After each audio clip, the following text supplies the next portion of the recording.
Mindset lang po ba talaga ang ating gagawin, kapwa ko Pilipino, para sa mga sakuna at mga nangyayaring mga kalamidad na dapat ay normal na natin isipin ang mga nangyayari na yan sa time natin ngayon kay Marcos Jr.?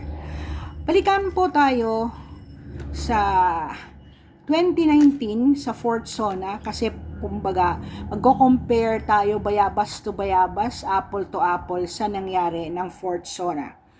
Yon ay 93 minutes na ginawa ni President Duterte, 41 times siyang pinalakpakan and 17 call out to action ang pinalakpakan na yon. And then 7.37 ang pinakamahabang palakpak dahil sa pag-create niya na mandato na gumawa ng Department of Overseas Workers na isiniparate na from the Department of Labor at creation ng Department of Waters. Of course, the salary standardization na inakyat po ang mga sweldo ng kapulisan at mga ating mga teachers. Highlight po doon ay ang Manila Bay Rehabilitation, and then of course yung sinabi niya ang West Philippine Sea is ours. Mamaya bibigay ko po sa inyo ang mga trade deals natin sa China kung ilang bilyon vis-a-vis the stand of then President Duterte na atin ang West Philippine Sea. National Academy of Sports was also highlighted in that SONA, the constitution of the death penalty and the performance of Senator Bongo din sa kanyang malasakit centers. Doon po sa pag-start up niya, of course, balikan natin ang campaign on illegal drugs from July 2016 to 2019 lang po muna ang coverage natin para naman hindi malaki ang disparity, kasi kung ilalam ko ng 6 years niya, mas malaki ang figure or data.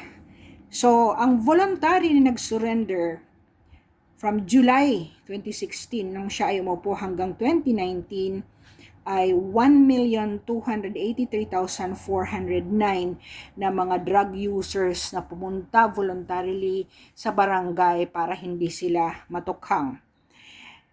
240 naman ay 565 ay na-arrest po. Hindi ito'y nag-voluntary surrender. Out of the 1,283,409 na nag-voluntary surrender, 6,600 lang po ang namatay on anti-illegal drug operation. Noong June 2019, 12,177 out of 42,044 barangay were cleared of drugs. So yung 3 years niyang panunungkulan, yun po ang kanyang accomplishment sa drugs. Let us go to the infrastructure. Yung build program niya ng 2017, siya po ay accomplish ng 29,264 kilometers na roads, 5,950 po ang bridges ang na-establish niya, 11,340 flood control po, meaning ang 5,500 ay kahati lamang ang hindi nga nagawa kundi na was out daw sa time ni Marcos. Pero ang ating mamahalin at pinakamamahal na Presidente Rodrigo Duterte ay nakapag-establish po ng 11,340 flood control. Ang roads and bridges na nagawa ay 40,800 080 kilometers ang na-build. Sa tax reforms po, hindi po kagaya ngayon na ang pinipilipit ay ang mga maliliit na savings ng ating mga mamamayan na naghirap at sinisave po ang kanilang pera. Pinapatay po tayo sa ating mga taxes na pinaghirapan na nga natin yon at tinax na tayo dati bago natin i-invest yan o i-save.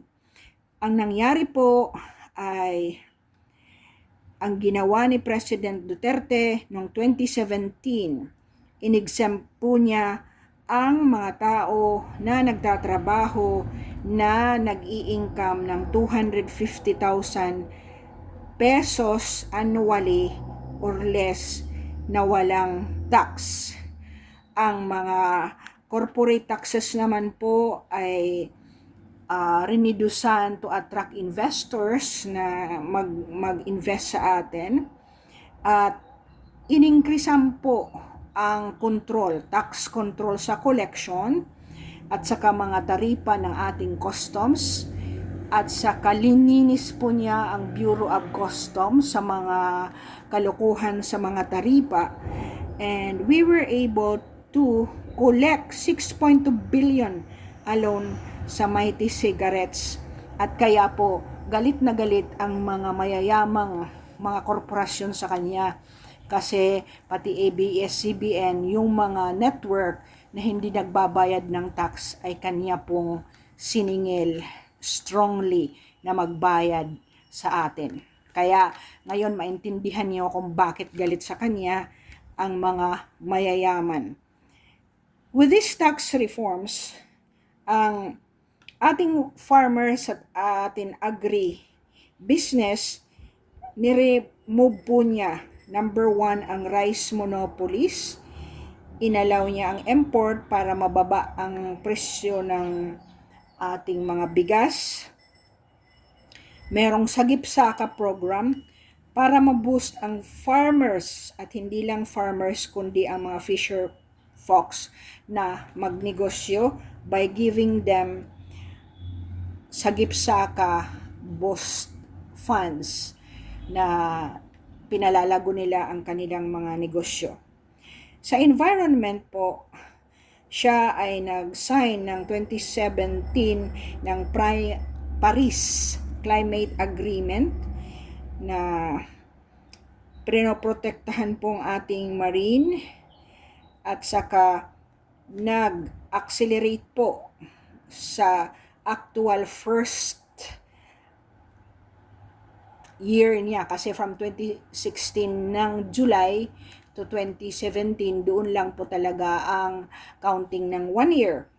So ang Manila Bay Clean Up Program ay nilinis niya po na sa tingin natin ay imposible na malinis ang mga krudo at mga garbage ng Manila Bay at yung po at Pasig River, yung po talaga ay nalinis at ang ating mga shoreline and settlers ay talagang tumalima po na hindi nagtatapon ng kanilang mga basura doon sa ilalim ng kanilang bahay. And then let us move forward to the health. Ito na lang muna kasi 9 minutes na po tayo. Yung 4 na major programs na ginawa niya for the last 3-year term ni President Duterte from 2016 to 2019. So, sa health naman po, 15 district hospitals in Palawan ay na-build niya. Ang Panabo, Davao, may Kawayan, Bulacan, Liloan, Cebu, Aklan, Lamidan, Davao, Nuwing Community sa Davao. In-upgrade po ang 1,000 beds in Paulino Medical Center, Lipa Hospital to 100 beds, Southern Lipa Multi-Specialized Medical Center, Samar Island Medical Center, Ilocos Sur Medical Center, in Candon ay in-upgrade po niya. Magkaiba po kasi yung binild at saka in-upgrade lang. Kaya yun ang sinasabi ko sa SONA dapat ni Marcos ay dapat quantify niya yung 5 million niyang housing na yon kung saan. Kasi dito talagang specific kung saang lugar. At ang quantification ng data ay makikita po natin kung ilan talagang hospital. Now, despite our assertions to the West Philippine Sea in the 2019 SONA, at that time, tayo po ay maganda ang ating relasyon, na yun ang sinasabi ni President Trump, maganda ang relasyon ng US at saka China.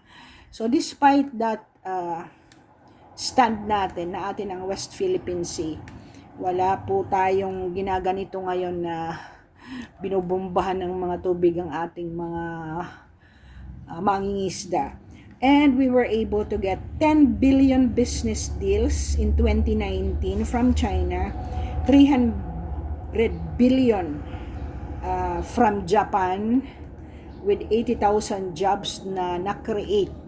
Ito po yung sinasabi ko, dapat pag nag-quantify ka ng job creation, halimbawa nag-assert siya na ito yung employment status ngayong year, dapat kung saang mga corporation niya yun nakuha. And then from Russia, may 10 business agreements din tayo equivalent to 12.57 million na deal to create jobs in the Philippines also. Thank you for listening. Sana po ay makita ng mga anti-Duterte itong fourth SONA na accomplishment ni then President Duterte at hindi mag-focus doon. Kaya nga maraming nagsasabi ang galit lang kay Duterte ay ang mayayaman na napilitang nag-tax sa kanyang term at saka yung mga drug cartels, pushers and users. Salamat for subscribing, commenting, and liking.